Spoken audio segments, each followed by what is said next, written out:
આઈપીએલમાં લાગુ કરવામાં આવેલો આરટીએમનો નિયમ શું છે એ ઘણા બધાને હજુ ખ્યાલ નથી અને ઘણા બધા ક્રિકેટ ફેન્સને એને લઈને કન્ફ્યુઝન પણ છે. તો આજે સમજી લઈએ કે આરટીએમ એટલે રાઇટ ટુ મેચ કાર્ડ ખરેખર કયા પ્રકારનું કાર્ડ છે.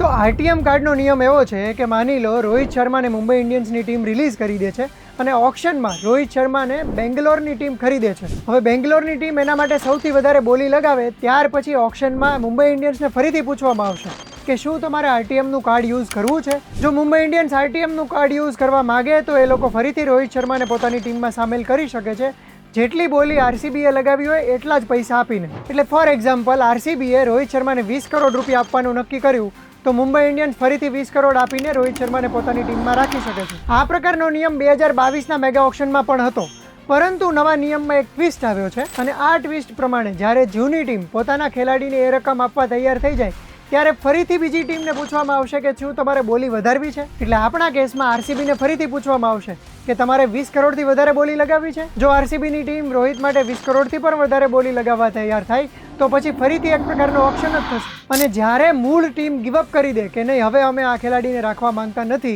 ત્યારે સામેની ટીમ એ ખેલાડીને ખરીદી શકશે. હવે દરેક ટીમ પાસે એક આરટીએમ કાર્ડ છે એટલે દરેક ટીમ પોતાના કોઈ એક ખેલાડીને જ આવી રીતે રિટેન કરી શકે. આ બહુ જ ઇન્ટરેસ્ટિંગ નિયમ આ વખતે આઈપીએલમાં લાગુ કરવામાં આવ્યો છે.